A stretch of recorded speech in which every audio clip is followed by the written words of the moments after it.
Hi guys, my name's Anthony and I work for Mercedes, and today I'm going to explain the differences between ordering a GLB with the premium package versus foregoing the premium package, and why most people opt for that as a bare minimum.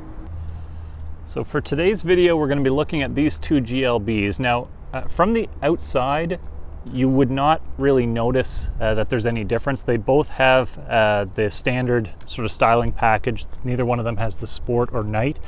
So other than the paint charge on the silver one, exterior wise they are identical, but there is quite a big difference in terms of one of them being equipped with the premium package, which is the silver one, and the black one not.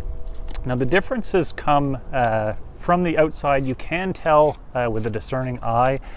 If you look at the door handle, the premium package adds smart key functionality. So if you see this little square, that means that the door handles will recognize when I put my hand on, and if I want to lock the car, just rest my hand on the outside, and all four doors will do that. I can come, unlock, and lock.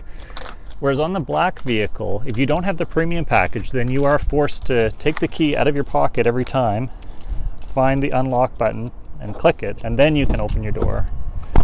But if I don't have that key sort of out of my pocket and pressing that button, this door handle will not recognize that I'm here, whereas this one will. The second thing is when I come around to the back, they both have a little touch sensitive control up underneath here. On the silver one with premium package, if I press that, I have a power lift gate. So the vehicle will recognize that I've come up to the back of the car, and I can press the power lift gate button, and up she goes. On the black vehicle without the premium package, the vehicle, if I press that button, does nothing. I do have to come and unlock, and then if I pull it, not powered. So I can still open it, obviously, but it is not a power operated liftgate. So premium package adds power liftgate to the GLB. And to add to that, because the premium package adds the power liftgate, you also have the functionality with the foot activated. So I can just walk up to my vehicle.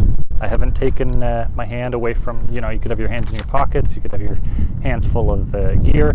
You just walk up, swing your foot under there, and there is a sensor underneath the bumper that will recognize that you're there. So that's the exterior ways that you can tell the difference between the two. Now let's move on to the inside.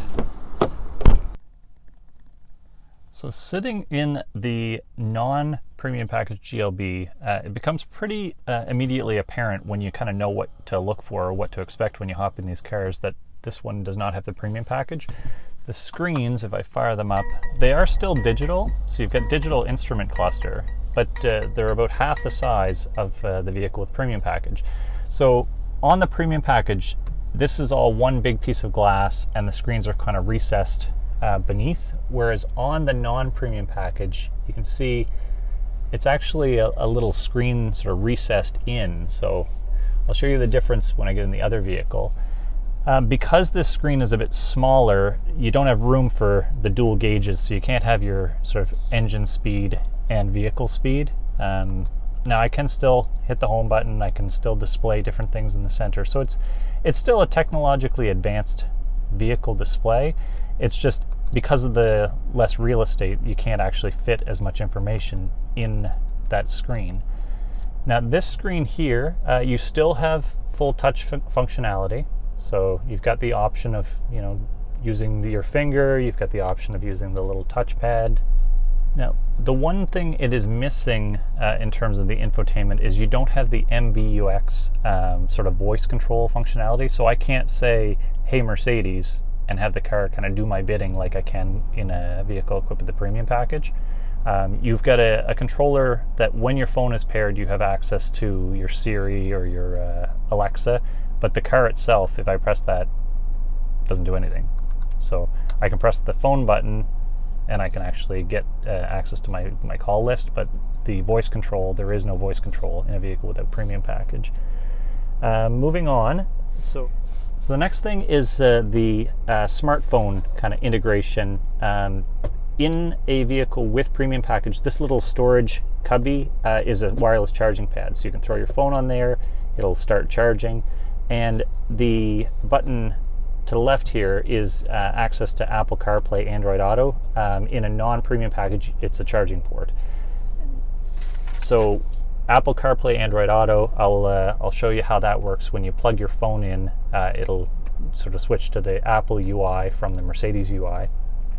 You do get a couple extra charging ports in a vehicle with the premium package. So this one, being not premium, has a single charging port here. If I open up my center armrest, I have simple storage. In a premium package equipped vehicle, you have 2 additional charging ports in the center armrest.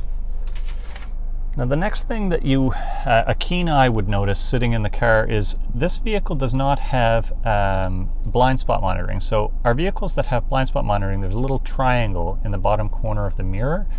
This one doesn't have that. So if there was somebody in my blind spot, I don't have anything kind of indicating to me that they're there. So, shoulder checks become more important. They're obviously recommended all the time, but people really do like that blind spot monitoring. And Mercedes has added for our newer models, vehicles equipped with the blind spot monitor also have vehicle exit warnings. So it uses that blind spot monitoring system to give you an auditory and a light notification if somebody is in your, basically if a vehicle is coming up, a vehicle or a person is coming up while you're getting ready to exit the vehicle.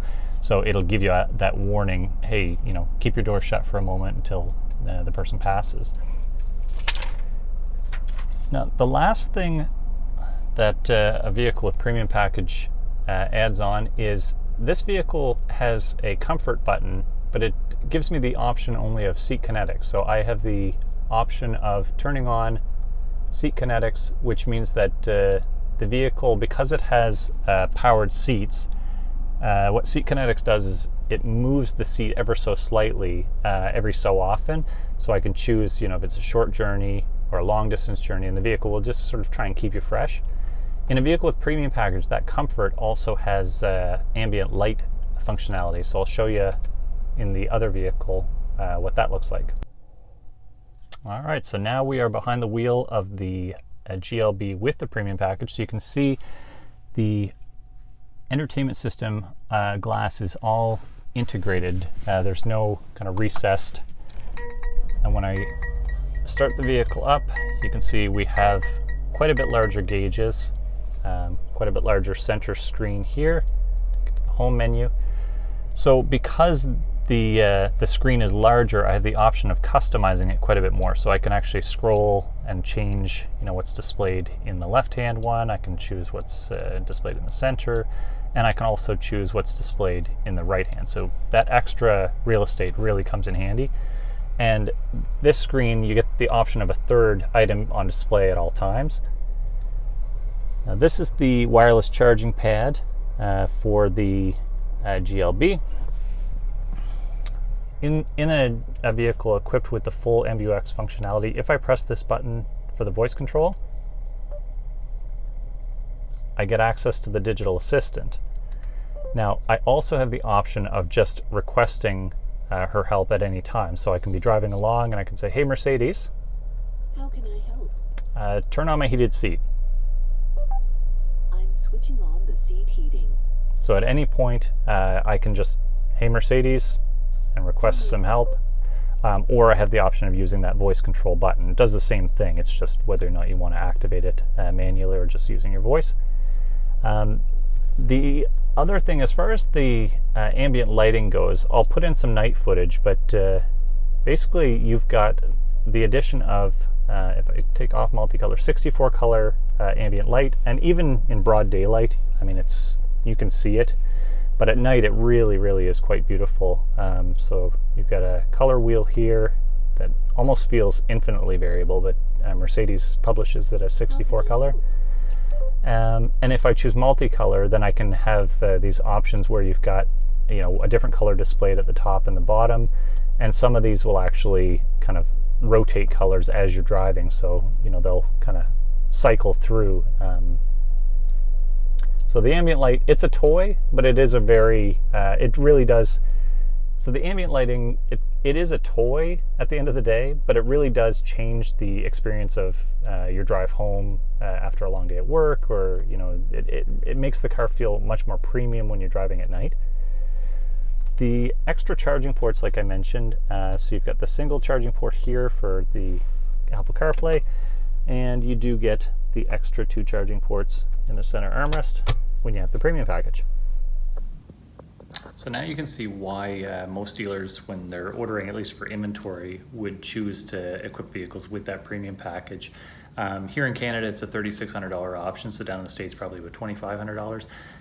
But it just adds so much to the ownership experience. And when you're buying a vehicle that is in that, $45,000, $50,000 price range, to come up with that little bit of extra to really up the ownership experience, most people will find that money.